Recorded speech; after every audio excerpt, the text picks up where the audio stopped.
Assalamualaikum warahmatullahi wabarakatuh. Halo semuanya, kembali lagi bersama kami kelompok 17 yang kali ini akan mempresentasikan mengenai proses pengambilan keputusan pembelian konsumen. Sebelum itu, izinkan kami memperkenalkan anggota dari kelompok 17. Yang pertama yaitu ada Ananda Jufarsidki dengan NIM 49 dan juga ada Meliana Ahdining Tias dengan NIM 88. Agenda pembahasan yang akan dibahas dalam presentasi kali ini yaitu yang pertama yaitu ada proses keputusan pembelian. Yang kedua yaitu ada studi kasus 1. Yang ketiga yaitu ada studi kasus 2. Dan yang keempat yaitu ada kesimpulan. Langsung saja kepada pembahasan selanjutnya. Baik, di sini saya akan menjelaskan mengenai proses pengambilan keputusan pembelian konsumen. Proses pengambilan keputusan merupakan hal penting yang dilakukan konsumen dalam membeli suatu produk. Proses pengambilan keputusan konsumen merupakan suatu kegiatan yang penting karena dalam proses tersebut memuat berbagai langkah atau tahapan yang terjadi secara berurutan sebelum konsumen tersebut mengambil keputusan. Keputusan membeli merupakan kegiatan pemecahan masalah yang dilakukan individu dalam memilih alternatif perilaku yang sesuai dari dua alternatif perilaku atau lebih dan dianggap sebagai tindakan yang paling tepat dalam membeli dengan terlebih dahulu melalui tahapan proses pengambilan keputusan. Pengambilan keputusan merupakan sebuah proses yang terdiri dari beberapa tahap, yaitu pengenalan kebutuhan atau masalah, evaluasi alternatif sebelum pembelian, konsumsi, dan evaluasi alternatif sesudah pembelian. Tahapan atau tindakan dalam pengambilan keputusan pembelian yaitu yang pertama, pengenalan kebutuhan atau masalah. Proses pembelian oleh konsumen diawali sejak pembeli mengenali kebutuhan atau masalahnya. Kebutuhan tersebut dapat ditimbulkan oleh rangsangan internal maupun eksternal. Rangsangan internal terjadi pada salah satu kebutuhan umum seperti seseorang yang lapar dan haus telah mencapai ambang batas tertentu dan mulai menjadi pendorong. Yang kedua yaitu pencarian informasi. Setelah konsumen yang terangsang kebutuhannya, konsumen akan terdorong untuk mencari informasi yang lebih. Orang lebih peka terhadap informasi produk. Pencarian informasi dapat bersifat aktif ataupun pasif, internal ataupun eksternal. Pencarian informasi yang bersifat aktif dapat berupa kunjungan terhadap beberapa toko untuk membuat perbandingan harga dan kualitas produk. Sedangkan pencarian informasi secara pasif yaitu hanya dengan membaca iklan dan majalah atau surat kabar tanpa mempunyai tujuan khusus tentang gambaran produk yang diinginkan. Yang ketiga yaitu evaluasi alternatif. Evaluasi mencerminkan keyakinan dan sikap yang mempengaruhi perilaku pembelian mereka. Keyakinan atau belief adalah gambaran pemikiran yang dianut seseorang tentang gambaran sesuatu. Keyakinan seseorang tentang produk atau merek mempengaruhi keputusan pembelian mereka. Tak kalah pentingnya dengan keyakinan adalah sikap. Sikap atau attitude adalah evaluasi perasaan emosi dan kecenderungan tindakan yang menguntungkan atau tidak menguntungkan dan bertahan lama pada seseorang, pada objek atau gagasan tertentu. Tahapan selanjutnya dalam proses pengambilan keputusan yaitu ada keputusan pembelian. Pada tahap ini, konsumen akan memutuskan apakah akan membeli sebuah produk atau tidaknya. Dan keputusan tersebut dapat menggambarkan bagaimana strategi seorang konsumen dalam memilih sebuah produk dari banyaknya alternatif pilihan dari produk sejenis tersebut. Dan tahapan selanjutnya yaitu perilaku pasca pembelian. Perilaku pasca pembelian ini sangat penting bagi pemasar karena akan mengetahui apakah seorang konsumen puas atau tidak puas terhadap produk yang dipasarkan setelah melakukan pembeliannya.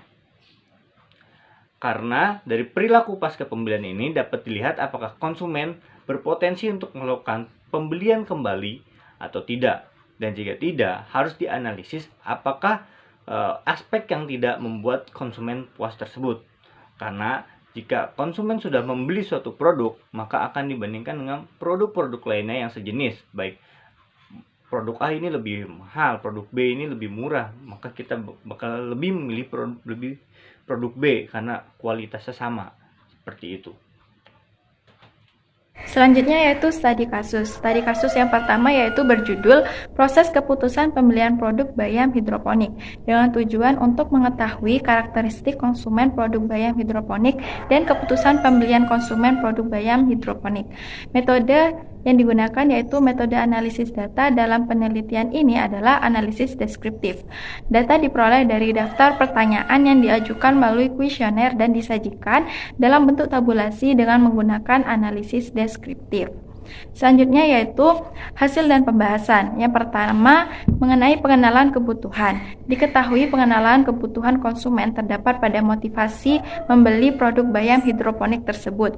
Motivasi pembelian produk bayam hidroponik berupa memenuhi keinginan, produk baru, dan kebutuhan sehari-hari. Konsumen dalam mengenali kebutuhan atau motivasi pembelian yaitu untuk kebutuhan sehari-hari karena bayam hidroponik bernilai gizi tinggi dan baik untuk dikonsumsi.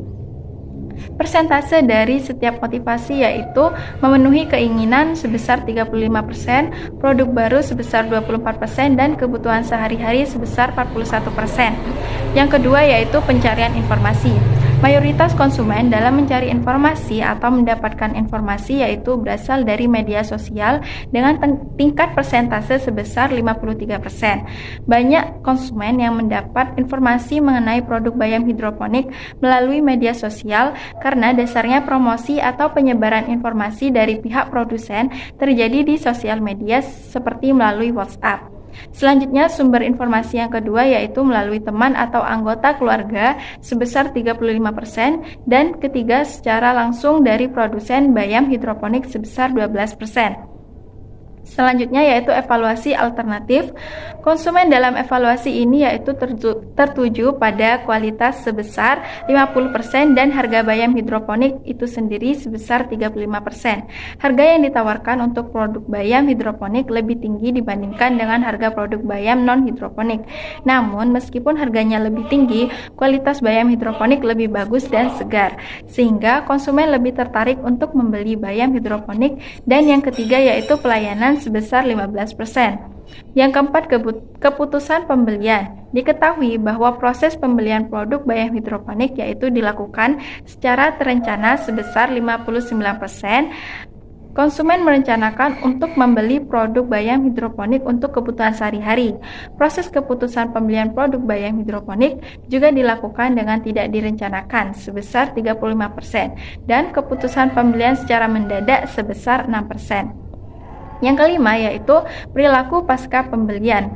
Konsumen yang merasa sangat puas memiliki persentase 41%. Konsumen yang merasa puas persentasenya sebesar 55% dari jumlah responden. Dan untuk konsumen yang tidak puas persentasenya 0%. Kesimpulan dari perilaku konsumen setelah melakukan pembelian pada produk bayam hidroponik lebih dominan konsumen yang merasa puas.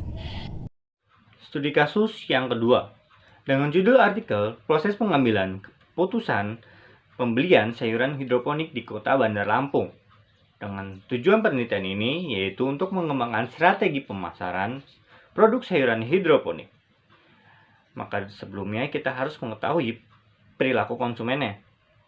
Dan metode penelitian yang digunakan yaitu dengan pendekatan kualitatif. Dan responden diambil dengan metode accidental sampling. Lanjut saja kepada hasil dan pembahasannya. Dengan yang pertama yaitu pada tahapan proses pengambilan keputusan yang pertama yaitu pengenalan kebutuhan. Baik dari sayuran hidroponik maupun non-hidroponik, konsumen akan melihat pertama kali yaitu kualitasnya terlebih dahulu. Baru setelah itu akan melihat dari keanekaragaman dan juga gizinya. Apakah sayuran hidroponik lebih bergizi menurut konsumen ataupun sayuran non-hidroponik lebih bergizi bagi konsumen. Selanjutnya yaitu mengenai pencarian informasi. Baik dari sayuran hidroponik maupun non-hidroponik, kedua-duanya sama memiliki mayoritas konsumen akan mengetahui informasi dari dirinya sendiri terlebih dahulu. Baru setelah itu ada peran dari pedagang sayuran dan juga kerabat-kerabat dekat dan juga tentunya media-media cetak maupun elektronik yang memberikan informasi seputar sayuran hidroponik maupun non-hidroponik. Tahap selanjutnya yaitu evaluasi alternatif. Informasi pertama yang akan dicari oleh konsumen, baik sayuran hidroponik maupun non-hidroponik, yang pertama yaitu mengenai kualitas. Selanjutnya yaitu atribut harga dan yang paling terakhir yaitu atribut kemasan. Tapi pada sayuran non-hidroponik, konsumen tidak mengkhawatirkan tentang atribut kemasan tersebut. Dan konsumen sayuran hidroponik maupun non-hidroponik melakukan pembelian sayuran tersebut mayoritas dikarenakan kebiasaannya. Dan selanjutnya sisanya konsumen melakukan pembelian sayuran hidroponik maupun non-hidroponik dikarenakan mengikuti konsumen lain atau karena produknya laku di pasaran. Dan tahap selanjutnya yaitu mengenai keputusan pembelian. Baik dari konsumen sayuran hidroponik maupun sayuran non-hidroponik, mayoritas konsumen melakukan pembelian secara terencana. Dan sisanya konsumen melakukan pembelian secara tidak terencana. Selanjutnya yaitu mengenai faktor yang mempengaruhi mayoritas faktor yang mempengaruhi konsumen untuk membeli kedua produk sayuran tersebut dikarenakan adanya diskon atau promosi. Sisanya yaitu yang mempengaruhi faktor visual atau produk terlihat segar atau tidak. Dan tahap terakhir yaitu mengenai perilaku pasca pembelian. Mayoritas konsumen merasa puas dengan produk baik dari sayuran hidroponik maupun non-hidroponik. Dan konsumen sayuran hidroponik maupun non-hidroponik tetap akan membeli produk sayuran tersebut meskipun mengalami kenaikan harga. Dan jika tidak ada produk sayuran tersebut di tempat yang biasa dibelinya, maka mayoritas konsumen akan mencari tempat lain untuk mencari sayuran tersebut. Dan sisa konsumen akan tetap membeli sayuran lain di tempat tersebut dan tidak membeli produk sayuran yang biasanya dibelinya.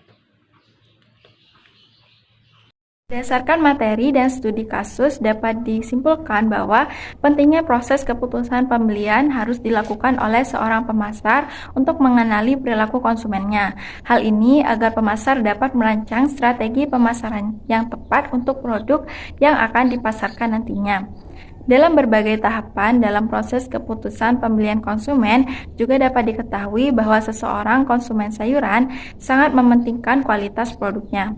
Faktor seperti harga, gizi, keanekaragaman, promosi, dan visual produk merupakan faktor berikutnya setelah kualitas yang akan dipertimbangkan oleh seorang konsumen.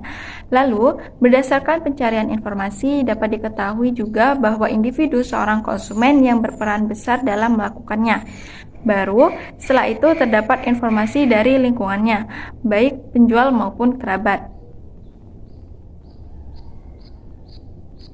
Selanjutnya, pada tahap keputusan pembelian juga dapat dilihat bahwa mayoritas konsumen sudah terencana dalam melakukan sebuah pembelian produk, utamanya dalam kasus sayuran.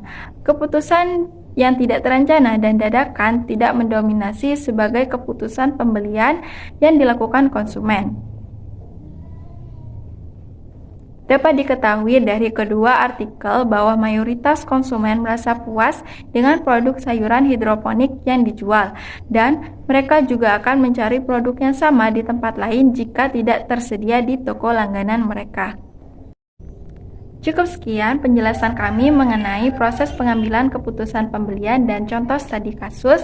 Kurang lebihnya kami mohon maaf. Wassalamualaikum warahmatullahi wabarakatuh.